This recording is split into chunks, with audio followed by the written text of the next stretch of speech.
በጣም ጥሩ። ስንት ዓመት ሆነሽ ሳውዲ አረቢያ? አሁን 5 ዓመቴን ጨረስኩ። 6ኛ ዓመቴ። እድሜሽ ስንት ነው? አሁን 28 ወደ 29 እየሄድኩ ነው። ጓደኛ በጅተሻል? አይ የለኝም። ባለትዳር ነበርኩኝ፣ አሁን የለኝም። ትዳር ማለት ፈተሽ ነው የሄድሽው ወይስ ፈታሽስ? አይደለም፣ ባለትዳርና የአንድ ልጅ እናት ነበርኩ። ከዛ ያው እዚህ ከመጣሁኝ አሁን ተፋታሁ ማለት ነው። ለምን ፈታሽ? አንዳንድ ጊዜ ያው ነገሮች አለመገጣጠም ቢሆኑና ርቀት ይመስለኛል ባልሳሳት። እኔ ሳኡዲ ነኝ፣ እሱ ኢትዮጵያ ነው። አንቺ አሁን በጣም ቆንጆ ልጅ ነሽ። ስንት ዓመት ሆነች ልጃችሁ? ልጃችን ወንድ ነው፣ አሁን 7 ዓመቱ እና ወንድ ልጅ ያላችሁ ርቀት 8ኛ ዓመቱን ይዟል። በ8 ዓመቱ ነው። ማን ጋር ነው የሚኖረው? አባቱ ጋር ነው ወይስ አንቺ ቤተሰብ ነው? ሲኖር የጋራ ነበር የኖሩት። አባቱም ጋር ቤተሰቦች ጋር። ቤታችን ጎረቤት ለጎረቤት ነው። ያገባሁት ያሳደገኝን ነው። ጎረቤት ነን። ያሳደገኝ ከልጅነት ጀምሮ የሚያቀኝ ያሳደገኝ እየተማርኩ እያለሁ ነው። 9ኛ ክፍል እያለሁ ነው ያገባሁት። ከዛ ያ ያሳደገኝ ወለደ። በእድሜ ትንሽ ይበልጥሽ ነበር ማለት ነው? ብዙ አይደለም በእድሜ የሚበልጠኝ 8 ዓመት ነው። ብዙ ይባላል ብዬ አላስብም። አይባልም። ሚስትም ቢበልጥ ምን ችግር አለ? ሚስትም ብትበልጥ አሁን እኮ የኛ ፋሽን እንደ አስተዳደጋችን ነው። አስተዳደጋችን የወንድ ልጅ ከፍ ሲል የሚባሉ አባባሎች አሉ። አሁን እሱ አግብቷል? አይ አላገባም። ውሽም አለው? አላውቅም። አቷሽ ላሳርቃችሁ። አላውቅም። ውሽም አለው ሰምተሽ? ወደዛ መሳቅ ያስፈልግ። ምክንያቱም አንድ ልጅ ያላቸዋ አንድ ልጅ በመካከል አለ አብሮሽ ያደገ። በጣም ጥሩ። ስለዚህ ውሽማ እንዳለው ነግሮሻል ደውለው? እኛ በዚህ አይደለም የተጣላ ነው፣ በራሳችን አለመግባባት ነው። አንቺ ተጠራጥረሽ ታውቂያለሽ? አላውቅም። በጣም ነው የማምነው። ታዲያ ለምን ትፋታላችሁ? አለመግባባት። ገንዘብ ሲገኝ አንዳንድ ጊዜ ገንዘብ ምን አለ መሰለክ፣ በድህነት ሀብታም ነው ገንዘብ ስታገኝ አይደለም። ገንዘብ ሲገኝ ማለት ታዲያ ምንድን ነው? ያኔ እኔ ያለሁት ስደት ነኝ። እኔ አሁኑ ላይ በገቢ እኔ በልጣለሁ ከሱ። ገብቶሃል? አሁኑ ላይ አማራ ክልል ላይ ያው እንግዲህ መስራትም አይቻልም። የተሰራውም በሰዓቱ የሚሰበሰብበት ወቅት አይደለም። ሸዋንን አጣዬን ካወቀው እንግዲህ አጣዬ ብዙ ጊዜ ተደጋጋሚ ክስተት የሚከሰትበት ቦታ ነው። የእኛም ማጀቴ ደግሞ እንደዛው አንድ ጋ ነው። አጣዬ ሲፈጠር ማጀቴም አብሮ ነው ነገሮች የሚፈጠሩት። እና ያው በነገሮች አለመግባባት የተሰደድኩትም ህይወትን ኑሮን ለማሸነፍ ነው። 6 ዓመት አብረን ኖረናል። ልክ 7ኛ ዓመታችን ወደፊት ሆኖ ነው እኔ ወደዚህ ልጄ 2 ዓመት ከ3 ወር እያለ ነው ስደት የመጣሁት። ከዛ ያው ለቤተሰቦቼ ቀን ቤተሰቦቼ ጋር ይውላል፣ ሌሊት አባቱ ጋር ነበር የሚያድረው ልጃችን። በኢኮኖሚ ከበለጥሽው እኔ ግራ ገባኝ።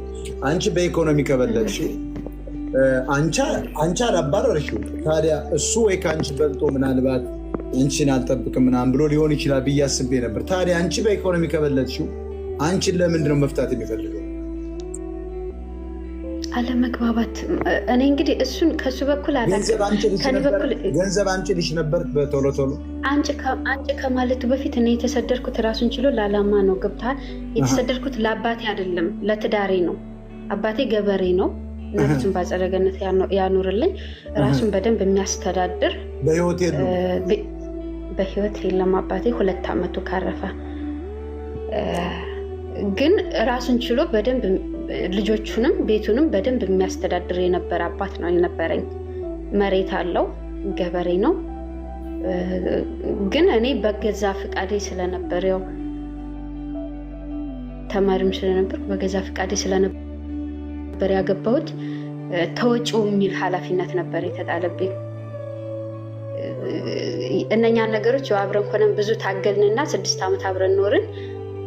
ከዛ ነገሮች ሁሉ የምንለወጥ አልሆን ሲል እኔ ወደ ሳዑዲ መጣሁ ልጄን ትቼ። ከዛ ይኸው እየሰራን እንግዲህ ማድረግ ያለብኝ ነገር የልጅነቴ እኮ ነው። መምህሬ ነው፣ የህይወት መምህሬ ነው። እሱን አለመውደድ አልችልም። ላስታርቃችሁ አልታረቅም። በውስጥ መስመር ላኪልኝ የእሱን ስልክ። አልታረቅማ ግደለሽ እንደዚህ አይደለም። ይሄ አይደለም። ለምን መሰለህ? ቆይ ግደለሽ ምን አለ መሰለህ? እስኪ እኔ እንደማዳምጪኝ እኔ ስሚ ደግሞ ይኸውልሽ፣ እኛ ከአንቺ በልጠን ወይም ከአንቺ ችግሩን አውቅ ያለ እንደምትወጂ አውቅ ያለው ከአይንሽ ሁሉ። ትልቁ ደግሞ የ7 ዓመት 8 ዓመት ልጅ አላችሁ። ሁለተኛ በልጅነትሽ ያገባሽ ባልሽ። ስለዚህ ስደት ብዙ ነገር ያደርጋል። እውነት ነው፣ መራራቅ ይኖራል። የኢኮኖሚ ችግር ነው፣ ሁሉንም እያሰድ ነው። ስለዚህ እኔ አሁን የምነግርሽ ሌላ ባል እኳ ብታገቢ ለገንዘብሽ ብሎ ነው የሚያገባሽ። ይህን ማወቅ አለብሽ። ይሄን ባል ግን ብትታረቂው ለገንዘብሽ ብሎ አይደለም የሚመልስሽ። ለምን? አንደኛ የልጅነት ሚስቱ ነሽ፣ ሁለተኛ አንድ ልጅ አላችሁ፣ ሶስተኛ መራራቅ ነው ያመጣው፣ ሶስተኛ ደግሞ የኢኮኖሚ ችግር ነው። አሁን ግን እሱም በርትቶ መስራት አለበት፣ አንቺም በርተሽ መስራት አለብሽ። ብዙ ዓመት ደግሞ እዚያ መቆየት የለብሽም። በቀጥታ መመለስ አለብሽ። የተወሰነ ገንዘብ ይዘሽ እንደገና ትዳራችሁን መቀጠል አለባችሁ። እኔ እንደዚህ ነው የምመክርሽ። ሌላውን ጓደኛ አባብሎች ሊሆን ይችላል፣ ቆንጆ ስለሆንሽ እየደወሉ በቃ ተይው እሱን ያገባሻለሁ እድሜውም ምን 8 ዓመት 7 ዓመት ይበልጥሻል እያሉ የሚያሳስቱ ሴትና ወንድ ወይ ዘመድ ይኖራል። ያን በፍጹም እንዳሰሚያቸው። እኔ ግን የምመክርሽ ባልሽ ጋር እንደውም አሁን እንደወጣሽ ደውይለት። ሞጣ ጋር ቀርቤ ነበር ሰላም ልለው እና የመከረኝ ምክር አእምሮዬን ኮረኮረኝ፣ አነቃቃኝ። ያለ ነገር እኔ ትክክል ነው። አንተስ ምን ታስባለህ በይው። ወዲያውኑ አልቅሶ የሚመጣ እኔማ መች እንደዚህ በዚህ ባረባ ነገር ተጣላን እንጂ ምናምን ነው የሚልሽ። ስለዚህ የእውነት ማለት ነው በልብሽ አንድ ነገር ተንኮርሳትሽ፣ እሱም እየሰማ ይሆናል ከታች ወይ ተቆርጦ ይደርሳል። አንተ መፍታትም የለብን ልጃችሁን ማሳደግ፣ ሌላ ልጅ ማምጣት፣ እንደገና በኢኮኖሚ መጠናከር፣ ሌላም ስራ ደግሞ ከፈለክ ሌላ ሀገር መቀየር፣ እሱም ደግሞ ወደ አንቺ የሚመጣበት ነገር መፍጠር አለብሽ። ለምሳሌ እሱ መጥቶ እሱ ሹፌር ቢሆን ሹፍርና ለምዶ ቢሰሩ እንደገና ቤታችሁን አንድ አድርጋችሁ የራሳችሁ ቢዝነስ አረብ ሀገር ወይ ዱባይ ላይ መክፈት ትችላላችሁ። ስለዚህ እኔ የምመክርሽ ምክር ይሄ ነው። አይሆንም ካልሽ ደግሞ ምንም ማድረግ አልችልም። ምን ይመስልሻል? ምክርህን ያው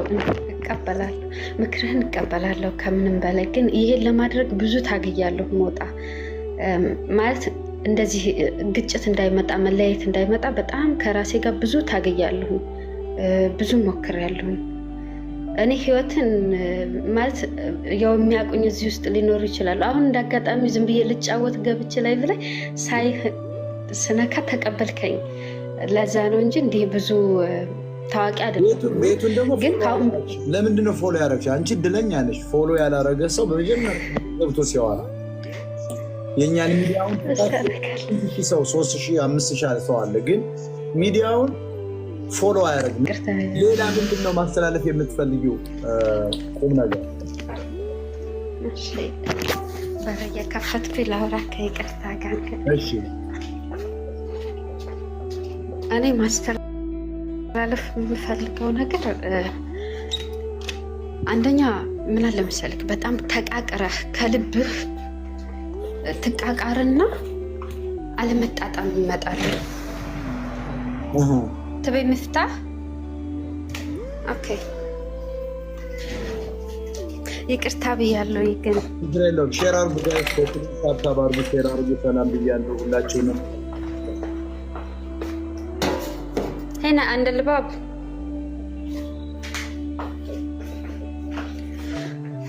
እኛ የመጀመሪያው እኔ ጸቡ የጀመረው አሁን አይደለም፣ ግጭት ውስጥ የገባ ነው ዛሬ አይደለም። ከመጀመሪያው ገና እሱ ነይ ነው የሚለው።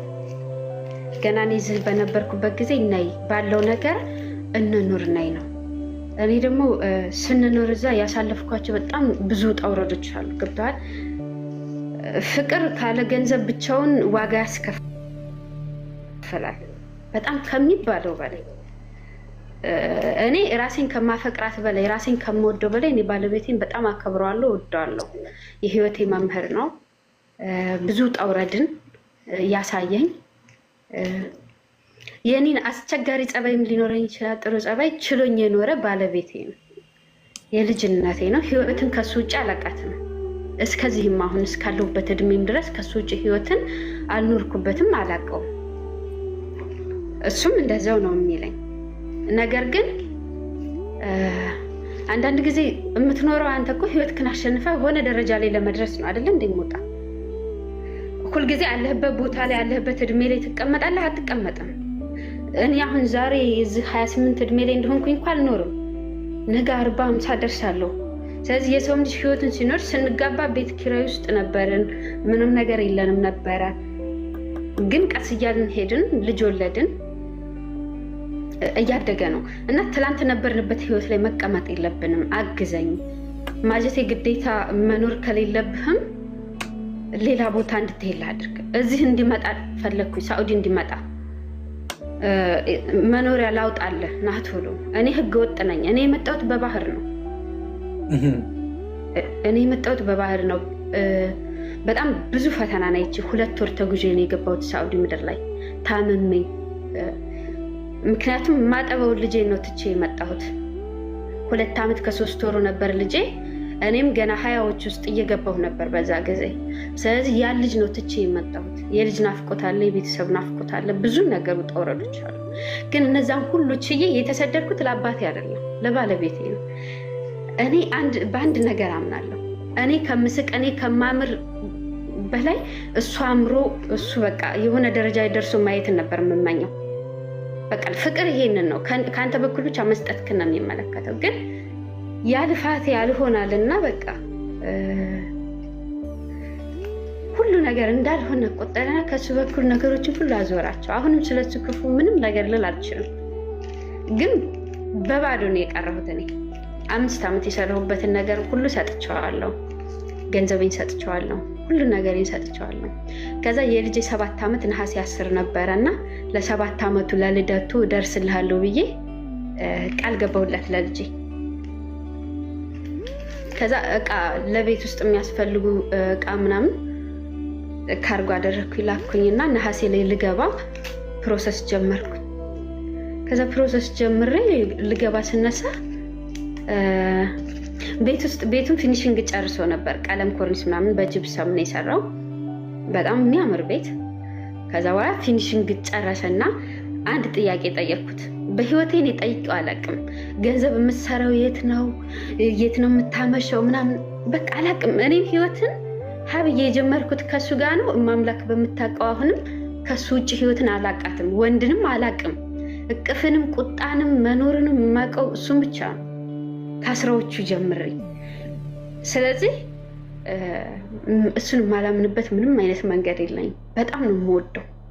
እናትና አባቴን እንኳን የእሱን ያክል አላምናቸውም። ማለት በጣም ነው የማምነው። ራሴን የማምናትን ያክል ይሄ ምንም ደብቀው አላውቅም። ምንም በቃ አሁንም እንደዚህ ተጣልተን እንኳን እኔ ሞቼ እሱ ይኑር የሚል ስሜት ነው ያለኝ። ገብተሃል? ፍቅር ራስ ወዳድነት እንድትሆን አያደርግህም። ለዛ ሰው ደስታ መኖርን ብቻ ነው የሚፈልገው። እና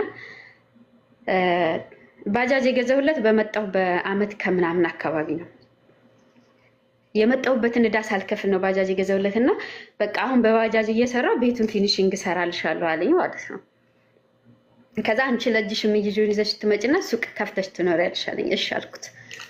ከዛ ባጃጅ ያዘ። ጦርነትም ስለሆነ ብዙ መስራት አልቻለም መሰለኝ። ግን ከሱ ጋር ባጃጅ ይገዙ፣ ቤታቸውን ማኔጅ እያደረጉ ቤታቸውን እያስተዳደሩ ነው። ገብተሃል?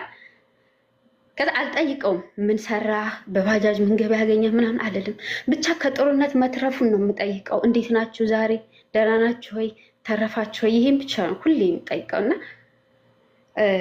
ግን ልገባ ክረምት ላይ ልገባ ስል እቃ ካርጎ አድርጌያለሁ ብያለሁ። የሴቶች እቃ ይሁን የወንድም እቃ ምናምን በቃ ካርጎ አድርጌያለሁ። እዛ ስገባ ኢትዮጵያ እንዳይቸግረኝ ብዬ ለሱም የሚገባ ሰው ሳገኝ እንኳ ከዚህ ከሳውዲ ወደ ኢትዮጵያ የሚገባ ሳገኝ ለሱ ሽቶ እንዳይቀር፣ ሰዓቱ እንዳይቀር፣ ስልክ እንዳይቀር፣ በቃ እሱ አእምሮን እንዳየው ነው የምፈልገው።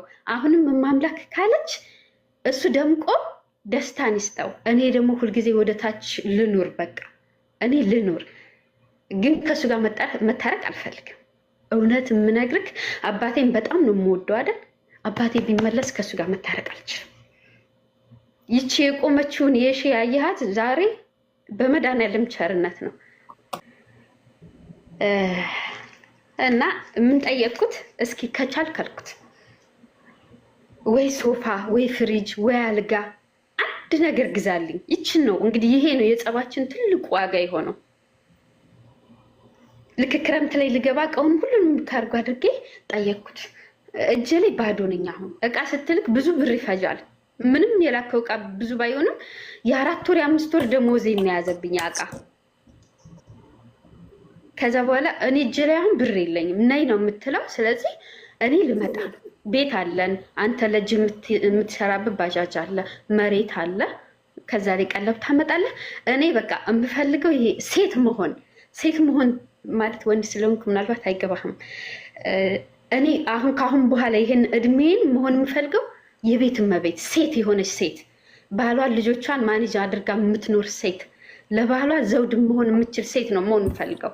እስከዛሬ በጣም ብዙ ውጣ ውረዶችን ስላለፍኩኝ አሁኑ ላይ እንደዛ አይነት ሴት ነበር መሆን የምመኝበት ጊዜ ነበር ይሄ። ከዛ እኔ ከአሁን በኋላ ራስክን እንድትችል ቤትህን ማኔጅ ማድረግ እንድትችል እፈልጋለሁ። ስለዚህ አግዘኝ። እኔ ደክሞኛል፣ በቃ ሰው የለኝም እና ደክሞኛል። አባቴን በጣም ነበር የምወደው። የሚያውቁኝ ሰዎችም ይኖራሉ እዚህ የማጀቴ ልጆች። አባቴን ከኔ በላይ ወደዋለሁ፣ አከብረዋለሁ። እና የአባቴ መሞት ቅስሜን ሰብሮት አልፏል። በቃ እንዳልነሳ አድርጎኝ አልፏል የአባቴ ሞት። እና ያለኝ አንተ ነህ። አሁን ባሌም ነህ፣ ወንድሜም ነህ፣ ጓደኛዬም ነህ። እና በቃ ተረዳኝ፣ ሰው ያስፈልገኛል፣ ተረዳኝ አልኩት። ከዛ እሱ ያፌዝብኝ ያዘ። በቃ እዛ በርገርሽን እየበላሽ እዛ እንደዚህ እየሆንሽ።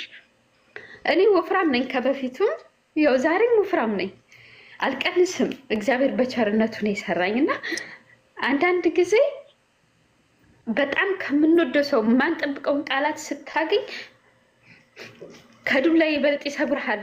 ገብቶሃል? ዱላ ይሻላል፣ እንክትክት አድርጎ ያልፋል። ግን ቃላት ደግሞ ይበልጥ ይጎዳል። እኔ ራሴን ለመደበቅና ከአባቴ ሀዘን ለመውጣት ስል በጣም እደንስ ነበር፣ እጫወታለሁ። ግን ወይ በስመ አብ አላለቅስም ብዬ ነበር። ምን ሆኜ ነው? አይዞሽ፣ የለውም ይውጣልሽ። በደንብ ተናገር። ሳይ ማልቀስ እንኳን ብዙም ይቅርብኝ። እና አንዳንድ ጊዜ እንደዛን አይነት ስሜት በቃ ሰው እፈልጋለሁ፣ ተረዳኝ አልኩት። ከዛ መጨረሻ ላይ በቃ ቤታችን አሁን ፊኒሽንግ ተሰራ አይደለ ወይ ሶፋ ግዛ፣ ወይ ፍሪጅ ግዛ፣ ወይ ቁም ሳጥን ግዛ፣ ወይ አልጋ ግዛ አልኩት። 4 አማራጭ ሰጣሁት። ቤቱ ፊኒሽንግ ቢጨርስም የቤት እቃ ያስፈልገዋል እና አንዱን አግዘኝ። እጄ ላይ ምንም አይነት ብር የለኝም፣ እቃ ካርጎ አድርጌያለሁ የቤት እቃ የሚያስፈልጉኝን እና አግዘኝ ስለው አንቺ እዛ በወር 100 ሺህ 60 ሺህ እየሰራሽ ያላለፈልሽን እኔን ለምን እንደዚህ ትይኛለሽ አለኝ። ያን ጊዜ የተሰማኝን ስሜት ልነግርህ አልችልም። ለምን እንደዚህ ትለኛለህ? እስከዛሬ የሰራሁን ጠይቄ አላውቅም እኮ። እስከ ስም አጠራሩ ራሱ ቸርነት ነው ስሙ። ባለቤቴ ቸርዬ ነው የምለው። ቸርዬ የኔ አባት እለዋለሁ። በአባቴ ማንንም አልጠራም። ግን በቃ አባቴ ሲሞት እሱን እንደሆነ መከታ አድርጌ የቆጠርኩኝ እና በቃ የተለየ ነገር እንዲረዳኝ ፈለግኩኝ። ከዛ ስለው ያው በቃ በዛ የተነሳ እኔ ጋ የላክሽው ብር እንደውም የ2 ዓመት አይሞላም የ3 ዓመት አይሞላም ማለት ጀመረ። ኤምባሲ ሄጄ ፕሮሰስ ጀምሬያለሁ። የሚያውቁ ሰዎች ይናገራሉ ራሱ እኔ ለልጄ 7 ዓመት በጣም ልደርስለት በጣም ብዙ ለፍቼ ነበር። ሞጣ ማለት በቃ ልጄን እመጣለሁ ብዬው ምናምን አጓጉቸዋለሁ። ከዛ ፕሮሰስ ጀምሬያለሁ። ልመጣ ነው እኮ ለምን እንደዚህ ትለኛለች ስለው ሶፋውንም አልገውንም እዚህ ስመጭ እጅሽ ላይ በያሽው ብር ትገዥዋለሽ አለ። ምን አልኩት? አሁንም ስመጣ የኔን እጅ ነው የሚጠብቀው? እኔ እኮ እጄ ላይ የለኝም ያለኝም ካርጎ አድርጌያለሁ ስለው በቃ ያን ጊዜ ብርሽን ለማንም እያበላሽ ነው እኔ ጋር የላክሽው ብር የ3 ዓመት አይሞላም የ2 ዓመት አይሞላም በቃ እነኛ ነገሮች ብጥብጥብጥ አሉና ቤተሰቤ ጋር ደረሰ ማለት ነው። እኔ በትዳር ውስጥ የመጡ ችግሮችን ራሴ እፈታለሁ እንጂ ቤተሰቤ ጋር እንዲደርስ አድርጌ አላውቅም ነበር። ግን ያ በቃ መጨረሻው ደረጃ ላይ ሲደርስ እናቴ የለችም እናቴ ያለች አባቴ የለም። ለእናቴ ነገርኳት። እናቴ ደግሞ በጣም ነበር የምትወደው እሱ በጣም ጎረቤቷ ነው ያሳደገችው ልጇ ነው። ከዛ ጥያቄ ሲቀርብላት ያው ምንም አይነት ገንዘብ የላትም አለ። እግዚአብሔር ይስጠው እንደውም እሷ ጋር ያለው ብር ይበልጣል እኔ ጋር የላከችው እኮ 1 ሚሊዮን አይሞላም አለ። እኔ ጋር የላከችው እኮ 1 ሚሊዮን አይሞላም እሷ በወር እኮ የምትሰራው 67 ሺህ ነው። ስለዚህ እኔ እንግዲህ 67 ሺህ ብሰራ አስባ መታመም አለ ሳኡዲ ህገወጥ ነኝ ቤት ኪራይ አለ መታመም አለ የሴቶች የሚያስፈልገኝ አለ ያንን እንኳን ሳይደምር እኔ እውነቱን ሁሌ ስለምነግረው 2000 ከሆነ የምሰራው ደግሞ 2000 ነው የምሰራው ለዋሉኝ 1500 ከሆነ 1500 ነው። ከዛ እሱ የምሰራው በ2005 ነው 2005 ሲባዛ በዚህ በ5 ዓመቷ 3 ሚሊዮን ምናምን ትሰራለች። እኔ ጋር የላከችው 1 ሚሊዮን አይሞላም ብሎ ምክንያት አቀረበ። እኔ ስራ ፈትቼ የምቀመጥበትን ቀን ምናምን ሁሉንም ሳያስብ ማለት ነው እኔ ጋር የላከችው ይሄ ነው ብሎ ከዛ ሲል ተውት ነው ያልኳቸው። በህግ መጠየቅ ይችላል ገብቷል። ቤተሰቦቼ እኔ ቤተሰብ አለኝ መጠየቅ ይችላሉ፣ ግን ተውት ነው ያልኳቸው።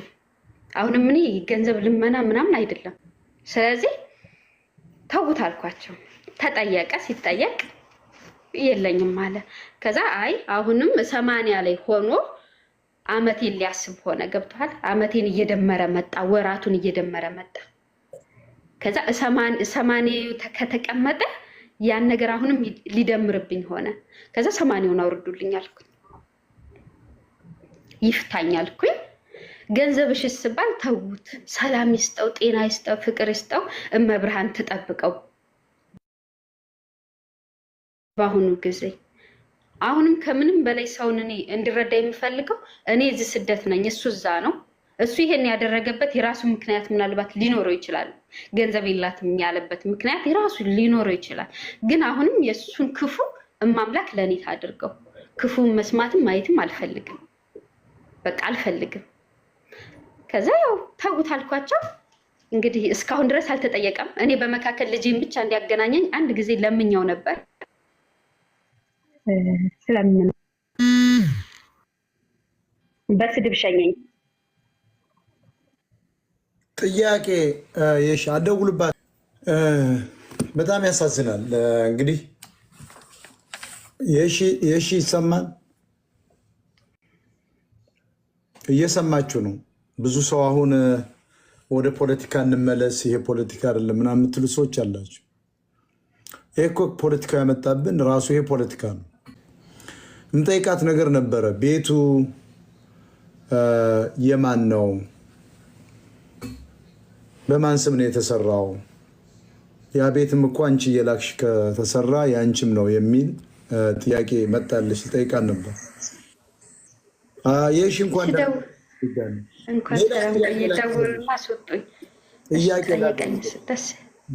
ቤቱ የት ነው የተሰራው? እዛው ማጀቴ ከተማው ነው አይደለም። ከከተማው ትንሽ ዝቅ ይላል። የኛ ወላብዬ ይባላል ቦታው። ዝቅ ብሎ ቤተሰብ ጋር ነው? አዎ ቦታው የአያቱ ነው። አያቱ ናቸው የሰጡት። አሃ ቤቱ እንግዲህ የሰራሽው አንቺ ነሽ? የጋራ እንበለው። የጋራ አይ ገብቶኛል። ስለዚህ ፊኒሽንግ ብቻ ነው። እኔ በግሌ ፊኒሽንግ በግሌ ነው። ቤቱን የጀመርነው እዛው እየኖርን ነው።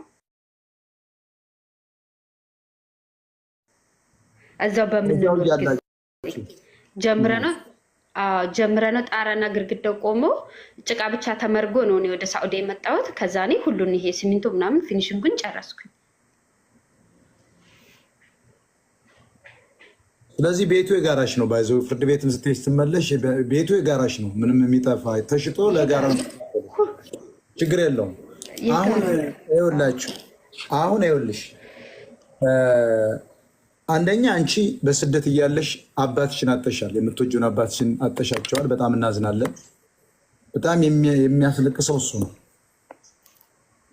ሁለተኛ ደግሞ በዚህ እድሜሽ ወይም ደግሞ ወጣቱ ነሽ ወንድ ያላደረገውን በባህር ላይ ሄደሽ ነው ለመቀየር። በጣም አክብሮት አለን። ባይዘው እንዳንቺ አይነት ጀግና እህቶች ለሌላ እህቶች ማስተማሪያ የሆኑ ዘንድ ነው ያስቀጠልኩሽ። ይሄ ታሪክ የአንቺ ታሪክ ይታል። ይሄ ታሪክ የሚሊዮን ስደተኞች ኢትዮጵያኖች፣ በተለይ የአማራው ታሪክ ነው። እኔ ሁልጊዜ እናገራለሁ፣ አንድ ሰው ወደ ውጭ መሄድ ሲያስብ ሁሉን ነገር አጠናቆ ነው መሄድ ያለበት። የማታምኑ ከሆነ ፈተሹ ነው መውጣት ያለብሽ። እዛው እያለሽ አልተግባባችሁ ማለት ለምንድን ነው ያን የምታደርጊ? መጀመሪያ እዚያም ሁኔታውን አየሽው። አያቱ ቦታ ላይ ነው የሰራው ምናምን እያለ ነው ስትሄጂ ገንዘብ እንድታመጭ በቃ ይጃለሽ። እሱ ያላደረገው